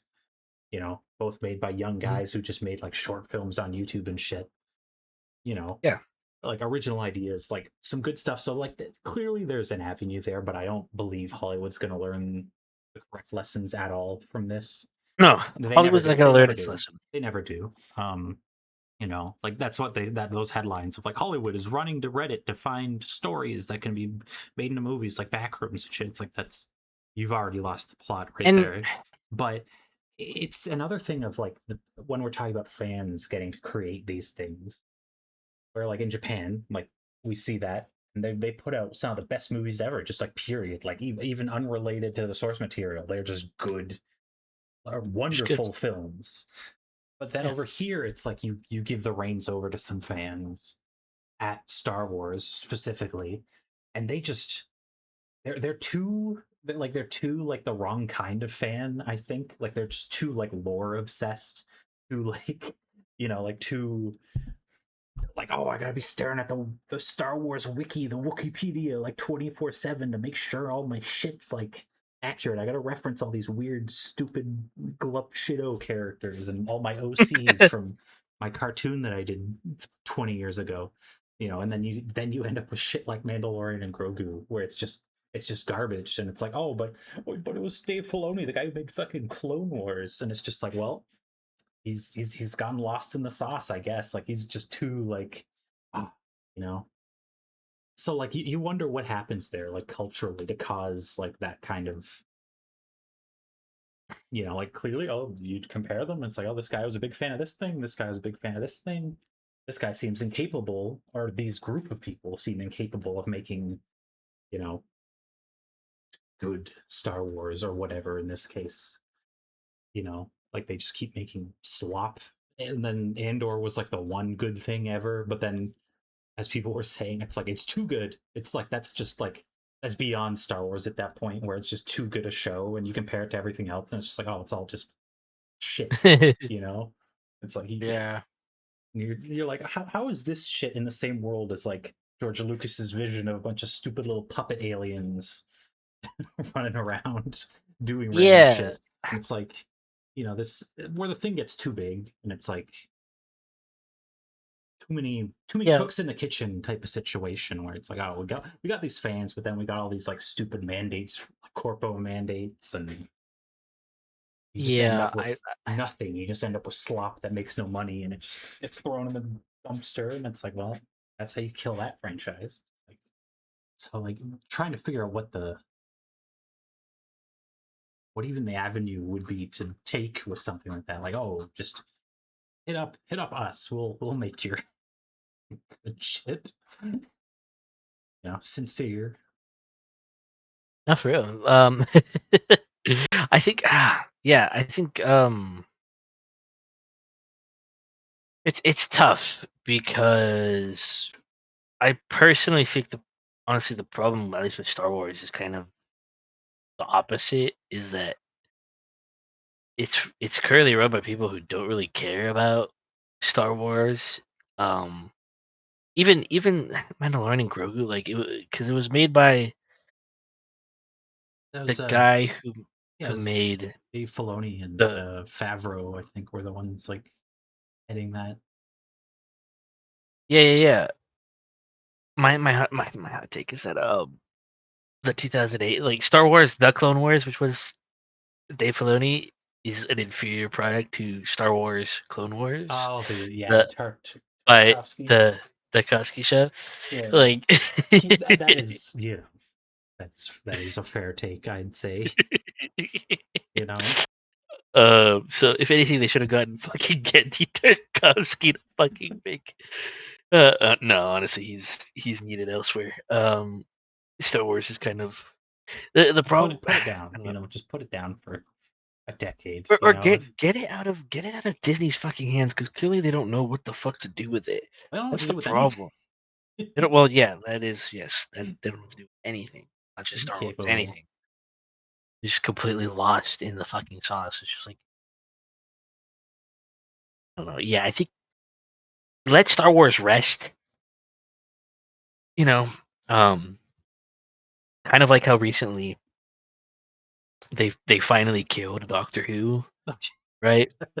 Yes. They were finally like like okay, no one likes this anymore because we fucked it up. Um, so all right, we're going back into hibernation. Doctor Who just like uh what?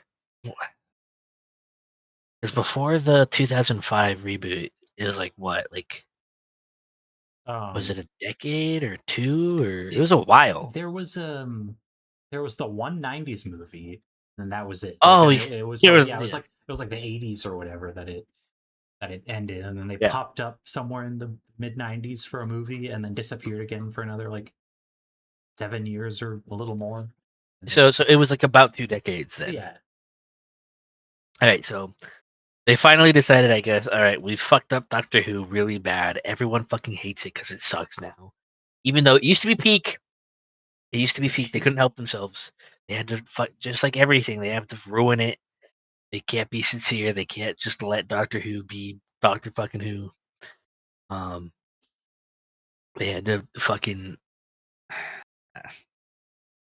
complain about Doctor Who for hours, but Yeah, because I same. I really had to. loved. Uh, Oh my god! But yeah, yeah, um, I lament what happened. so yes, yeah, I think we all do. Um, but yeah, so Star Wars should get this kind of like Doctor Who treatment, where it's just like, you know what, we're gonna let you rest for like 20 years, and once we've got our mojo back, then we'll bring you back, okay? Because that's what needs or to happen. or just don't, We or just don't just fucking just stop, just just just give up. Like move it's on. over. You did it. You made $1 trillion. Move on. Make something else. Come on, please. True, true. You know. You're no, you're right. You're right. You're right. You know, Yeah, like just in do. an ideal world, that would be the thing. But lower expectations to at least just let something rest for a while. You know, few years. Yeah, because I don't know. I think yeah, like yeah, Star Wars currently is just it's done. Like everything that could be done with it has been done. I feel. And at this point, it's just not good. Which really sucks because Star Wars, like Doctor Who, is also something I grew up on and really, really have always loved. So it's very near and dear. So to see it just get butchered by Disney is like it hurts. It's But then, brutal. you know, I never was a Star Trek guy myself, but that also it got the same, let's just beat this to death. Let's Yeah, just like yeah. I'm not really a Star Trek guy either, but I feel yeah. bad for Star Trek fans, Yeah, man. like it's one of those where like I would be kind of interested, like, oh, maybe like, like Deep Space Nine or Voyager or something, but like that's uh, you know, someday down the line maybe, but what anything made after like the '90s with that is just abysmal. Yeah, most honestly, it just sucks that most things made this century just are fucking terrible. It's like, what are we doing, guys? Like, come on. Like, that's why sometimes I'm glad. Like, there are some moments where I'm like, man, I would really love like this to make a comeback.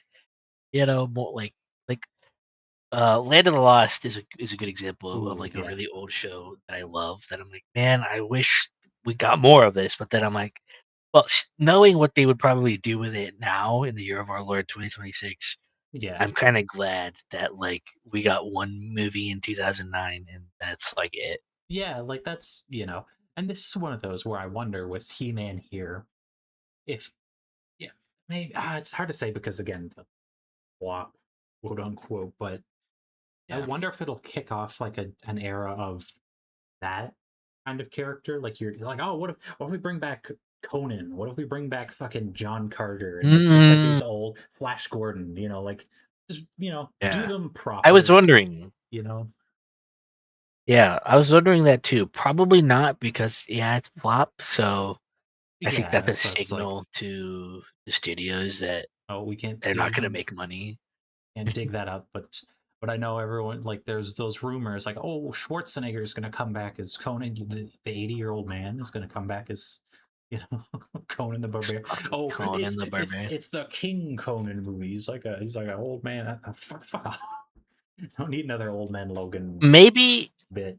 I would only want him to come back for a Conan movie if they did what they did in this movie, which I really liked that they did Oh, this. They brought yes, Dolph Lundgren back. right. Um, That was a good bit. I really liked that. That was really good because Dolph Lundgren infamously played He-Man in the '80s Masters of the Universe live action movie. Yes. Um, so I really like that he they brought him back for this. They had him play just like an old guy at a gym that Prince Adam went to on Earth. And gave him some advice, some life advice. I really like that. It's like, oh, it's like the old He-Man passing down the mantle to the new He-Man. I like that. It's very cute, very cute. I like that they even had him do the what they what they did in the fucking '80s movie, where for whatever reason they had him hold their like hand, like the thumb out and two fingers up in like an L, like kind of like swirl it around and Yeah. say "good journey," and that was like how they said hello, goodbye, whatever. Yeah. Yeah. And they had him do that Yeah. Yeah. It was such a good touch. And when he was saying goodbye to Prince Adam. He was like, "Good journey." It's like, oh, it's like from the '80s movie. Ah, okay, yeah. that was good. And like, if you're gonna do the whole little like, oh, passing the torch cameo, whatever, that's how you do it. That's the way Instead to do it. Yep, instead that's of the way to do it. again, or just shit Instead on. of having Schwarzenegger be Conan, like Yeah, yeah. It's like, oh, have he's him be old man like an old Conan. wise Like guy. Marvel doing with most of their actors. Like, let's bring back Hugh Jackman forever. Let's bring back all the X-Men forever instead of just like, you already did the Yeah, passing of the torch thing and now you're gonna just like undo that and then not do it again. It's like you could just not do that. Stop, man. yeah, you just not. Please stop torturing Ian McKellen in a CGI dungeon. Like, good lord, that man's been he's been through enough. Yeah, yeah. Money talks, I guess. It talks loud. We'll give you $250,000,000 if you come back. Is it gonna be like the Hobbit movies? Oh yeah, it's gonna be way worse. Like, Oh. but $250,000,000. You sure? Dang, will it check for me? Yeah, I don't know. I think I'm in a tough position because I do think it's a good sign that we have stuff like Backrooms, like Obsession, even like a few years back now, Skinamarink. These kind of more indie projects, I guess, that go big. Um, the one issue I've always had is that all these projects, all these like indie projects that go big are like horror. Yeah, yeah. And I was thinking of that because I was trying to go with like, yeah, when I was mentioning it a little bit ago, I when you were talking about like, oh, things being made with sincerity and like heart, and I'm just like, you can't really apply that to horror like at all because it's just a different beast, I guess. It's not like you yes, don't look at this and feel like, yes, I have a good feeling, like a good like warm in my heart. I feel like motivated. It's like, no, that was pretty bleak and horrible, but like it was a that's good pretty bleak. film. you Well, know? so the thing with horror is that like it's it's easy to be, I guess, sincere, even if in a more cynical way, because horror doesn't work if you're not invested. So like you can't do all this like irony poisoning that literally everything else does, or else the premise just doesn't work, right? Right. Yeah. If you poke fun at the horror, it's not a horror movie anymore. Yeah. Just definitionally. Yes. Um, Yeah. They just think that jump scares is enough to count as horror. yeah, Basically, it's like, oh, as long as it has jump scares. yes. So I do like these projects because they are better than like a lot of the horror movie slop that we get. But again, it is kind of easy to be sincere with horror. Like it's easy to get audiences in it because that's kind of like you have to enjoy it. I think horror is the one genre that society is okay. Like this kind of culture of like browbeating culture, our culture itself, is okay with being sincere because horror as a genre is about like portraying the bad, right? Yeah, yeah, So I think that's a key thing to distinguish. People always talk about how like our culture um doesn't like sincerity, and that's true, but only within the context of is the sincerity like an uplifting sincerity? Is it a motivational sincerity? Because if it's not, then this culture is actually really like okay with that. It's okay with sincere stories that are how about everything sucks, right? yeah, yeah, Because if the only sincere things you get are that everything sucks and everything that could be potentially uplifting is constantly undermined, then you're and the entire society is left with this pervasive message of everything sucks and there's nothing you can do about it because trying to do anything about it is like cringe and stupid and you're powerless, right? yeah, yeah, So part why I think this like culture is so like revolves around this dynamic is because well, it's because of that, right? Imagine if you did have genuinely like sincere, uplifting, motivational stories that weren't undercut, that were just about heroes rising up, defeating evil, doing the right thing, choosing to do the right thing. Um, that there was hope, that there was something, you know, that like you as an individual can do to keep the darkness at bay. Like that's bad for them. It's bad for yeah, business. It's yeah, bad for you know people who just hate everything, I guess, yeah. which unfortunately seems to be most of like the creative sphere in at least in the West. Um and that I think is really at the core of this, right? This whole system, all these people, this whole network they're in, they don't want people to be genuinely uplifted and motivated. They don't want um they you see it everywhere with the censorship, with you know, the stifling of anything that could be, genuinely heroic and motivational and uplifting um with this culture of just rotting everything, all these old media properties from the inside out. Um they they're terrified of what people have to say, they're terrified of what people have to think. Um they're terrified of what people could make because, you know, what if what if one day this stifled, stagnant, just shitty, fucking wagey corporate world, people decide, you know what? I have the power and I'm gonna fucking do something about it. Can't have that. Yes. So again, a little light of hope. Um, Project Hail Mary was one of these. Was one of these good, like Yes. uplifting. Like one guy can just do a regular ass like scientist man, you and One that was guy in his also pet rock. this was also Amazon. So maybe Amazon is on to something.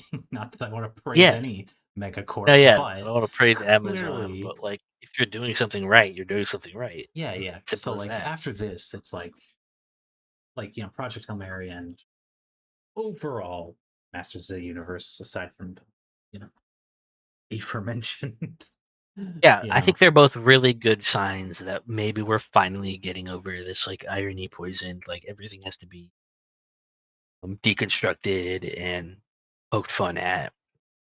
and like, oh, this heroic good thing from the past, that's actually bad, right? Yeah. Maybe we're finally getting over that and finally going, you know what? He-Man rocks. He should beat the shit out of Skeletor, like, Yeah. Project Hail Mary, right?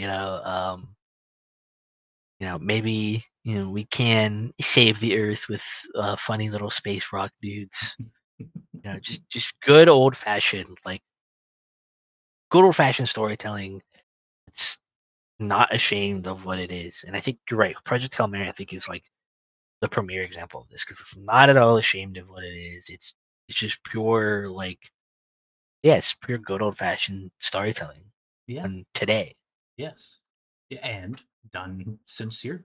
They yeah, they could have done a kind of weird, shitty adaptation that was, whatever, ironic or whatever the hell. yeah. So hopefully we'll see more of this. Hopefully this is a trend that continues. Finally get over the irony poisoning. Finally just start making good old fashioned, you know, classic stories that everyone has always loved, Yes. literally since the dawn of time. Yes, exactly. literally, literally since fucking the Epic of Gilgamesh, and for some reason, people thought like, "Oh no, you know what? I No, know we're gonna do better. things." I know better I know, but than yeah, 10,000 years of stories. yeah, yeah, literally. Nah, I know, but nah, we're gonna deconstruct it. We're gonna and not that deconstructions or whatever are like intrinsically like bad, I guess, but like No. you got to be a good writer to pull them off. And Yeah, I'm a good sorry, writer and also like have also good not intentions. yeah, Yeah, not a have shitty person, yeah. Again, if you're going to do a deconstruction, you can do it sincerely and not, you know, maliciously. and not mean spirited, not in bad faith, which I think is the problem. Yeah, Yeah. that's the problem everyone has is all these deconstructive stuff. It's all in just the worst faith Yes, it's why we imaginable. got this whole stupid the the the century long evil Superman fucking Yeah, like that yeah. whole thing that's just been like, oh, what if Superman but evil because I got with all that power. Oh, he's a fascist. Oh, he's got to be evil, so we got to show that. That's what everything's got to be. It's And you know what? This new Superman movie that came out recently is like also a good example of what we're talking about. Where it's just like actually Superman's just a good dude. it's just yeah, yeah, yeah, exactly. you know and Lex Luthor is just bad. He's just evil He's just a and bad dude. He just sucks. it's terrible. Oh, Yeah, who would have thunk? It's yeah, like you can just tell us a Superman story that doesn't try to subvert Superman or anything. It doesn't try to make him out to be like bad or some fascist or whatever the fuck. It's just here's Superman. Um, he's gonna save the day because that's what he does. He's fucking Superman. He fights for truth, justice, in the American way, and you know, um, I think a lot of people hate that, and like I don't know if you do, maybe you just suck. Hmm. Have you thought of that? maybe, Have you considered yeah, this? maybe you're not like some kind of warrior against depression. Maybe you just fucking suck, dude. You look at a guy fighting for truth, justice, in the American way. You're like, it's kind of problematic. Like I think I think you just suck. Yeah, yes, correct. You're just fucking terrible. Oh, yeah, which is it's just super funny that like Superman of all people, the guy whose main villain is like a fucking Gorbillionaire, evil CEO guy. It's like you're having capitalism's strongest haters go to bat for fucking Lex Luthor basically by way of shitting on Superman. It's like okay, I Yeah. guess that's very revealing, but enough of that. So yeah, this He-Man movie, it's a very I like it. I say go watch it. Yeah. Um, I think it's fun. I think it ultimately has a good message, even if it is kind of messy about it. Um, I don't know. I think we need more movies that say, you know what? Everything you thought was fucking awesome as shit when you were 10 years old was it's actually awesome as Yes, yeah, shit. yeah, Actually exactly, yeah. And not only that, but the spirit of everything you thought was fucking cool as shit when you were will literally help you save the world. Correct, It's yes. No. I like that. I like that because that's something we haven't seen edged at all really over here in the West. And you see that over there in Japan a lot, I think actually. Um, Japan seems to understand that like there's something really special and important about these old media properties of theirs that, you know, are about heroes, saving the day, these heroics kind of characters who inspire people, right?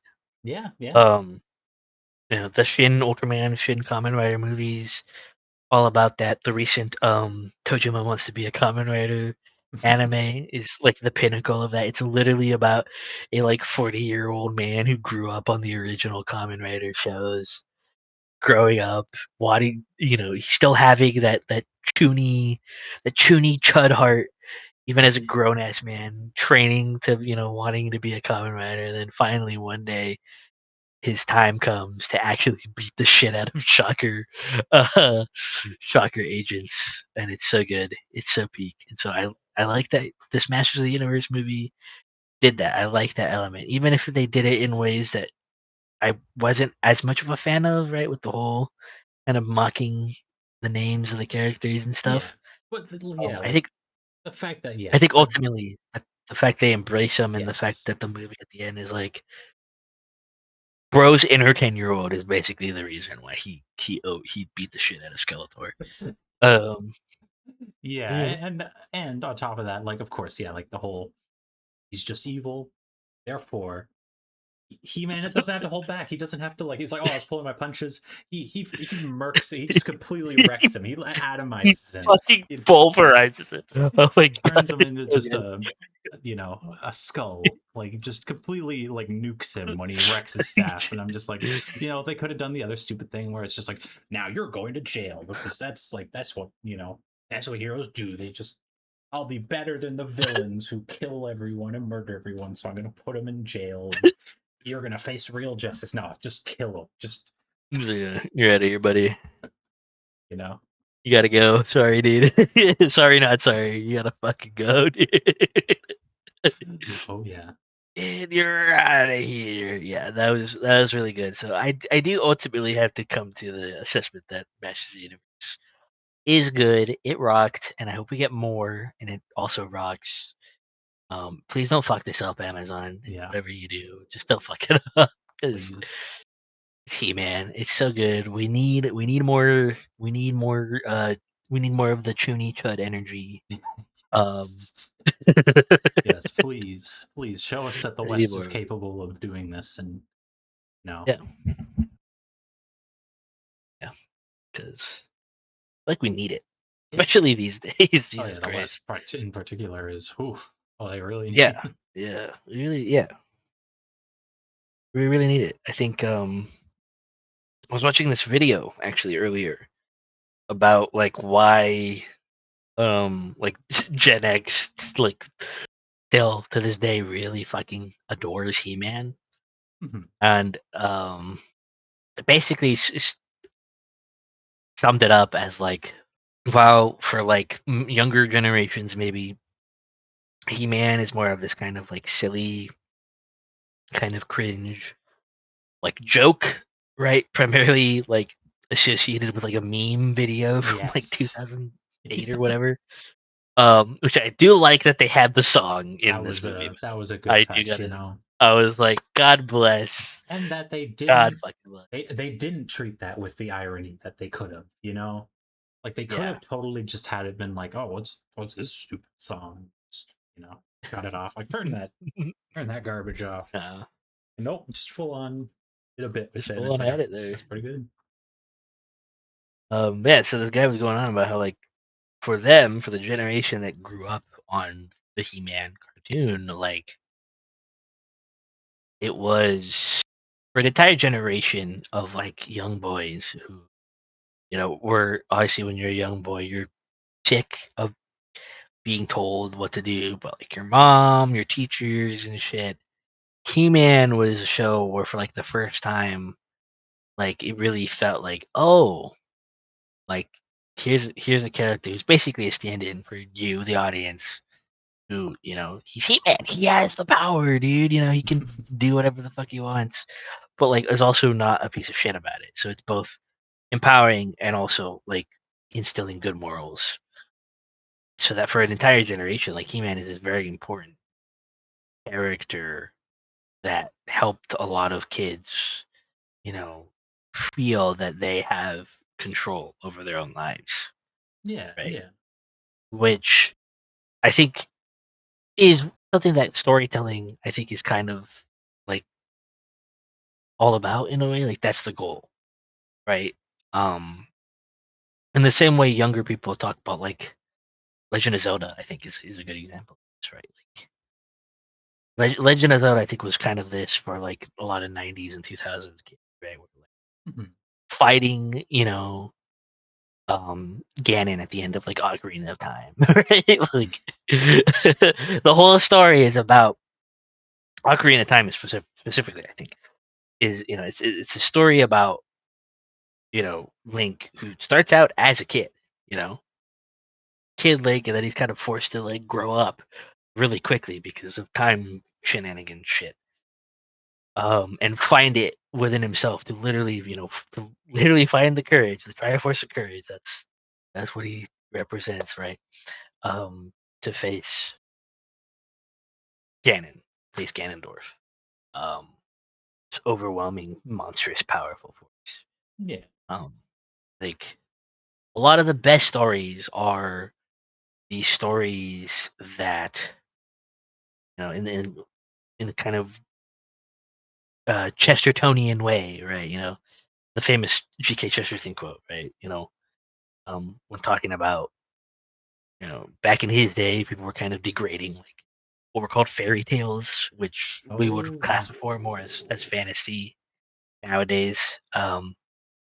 But that's what they were called back then, and he was just saying they were childish, right? Like people back in his time were kind of shitting on them, calling them childish and putting like dumb ideas in kids' head. But G.K. Chesterton, um, it's not an exact quote. I think this is like paraphrasing like Grant Morrison or someone, but he's something along the lines of um, it's not that fairy stories are they're more than true. They don't teach children that dragons are real. All children are born knowing that dragons are real. What they teach is that dragons can be defeated, right? And I think there's a reason that these kind of stories are like literally the oldest stories we have yeah, on record, right? Because they're important. They're important for every generation always to hear, to watch, to listen, um, to read, whatever. Because are we literally doing all the crazy awesome stuff that He-Man or Link or whoever do? No, but sometimes you sometimes you do run into just tough shit in life, right? And sometimes yeah, it helps to, have,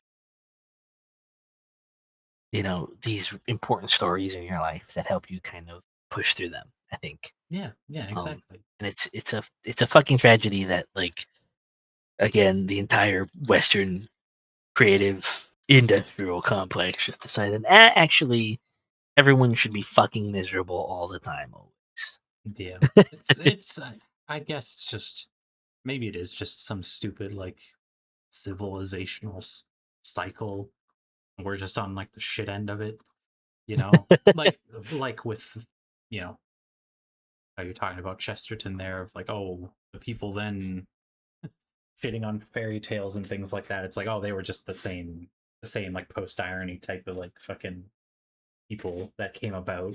Just like oh this is all Yeah, cringe, this is all stupid, everything, you know. make something more Yeah, real similar and sentiment. yeah, like so that I guess that's just something that's going to come around and go and come and go and Yeah, I think it is just in a something that kind of happens throughout human history. I think what I genuinely do think that what's happening now is just like genuinely like malicious is the oh well thing, yeah, right? that is true. Yeah, yeah. Whereas I think in just Chesterton's time, it was probably more just like snobby dickheads who thought they were better than everyone because oh well I'm an adult. I read serious stuff. I'm not reading these kiddie stories. Whereas like now I think it is genuinely an element of these people want you to be demoralized. They want you to not have anything that can give you hope for change or for a better future. Um, that's my personal little Mm. conspiracy theory, I guess. 'Cause it's, I mean, like if you read what these people have to say and what they think about the world, you're just like, wow, you're just evil. You're Skeletor. You need Yes. the shit beat out of you. Impact frames and all. Yeah, exactly. Because yeah, I really think that whatever they have to say about whatever social issue, I think a lot of these people just genuinely don't actually think people should like believe in themselves or anything like that. Yeah. So I guess moral of this episode of Layer One um, is you do in fact have the power. Yes. Do something with Uh, it. Beat up your Skeletor. Yeah. I Yeah, beat the guess. shit out of Skeletor. Whoever Skeletor may be in your life, beat the shit out of him. Fuck him up. Yes. Yeah, that's all you should take from this is just beat the So- shit out of Skeletor. yeah, the lesson of today's episode, kids, has been beat the shit out of evil. Do it. Yeah, I don't know. That's a good Simple place as. to put a pin in it, I Yeah. suppose. Oh, yeah. That's the lesson. Yes. That's a really good lesson. You know, fuck all this HR. Like, oh, we need to talk. We need to work this out. It's like, I don't know. I think if evil people have made it clear they have no intent on changing or stopping, then like I don't know. Beat the shit, like I'm looking at you, especially Britain, the Oh UK. Jesus. Your government has made it excruciatingly clear that they're not going to stop allowing the industrial scale rape of children. Um, at a certain point, you got to stop. Just like, oh, maybe we can vote things differently. It's like, actually, I think you should just start beating the shit out of your politicians. True. Yes. Just beat them to death on the streets. Yeah, no, that's So that's the lesson of today's episode: is beat Keir Starmer to death, please. you heard it here, folks. Only at layer one. Oh yeah. Well, see you next All time. right. Yeah. That's it. That's the lesson. That's where it ends. Yeah. You always end the episode when you get the lesson. Orko said so.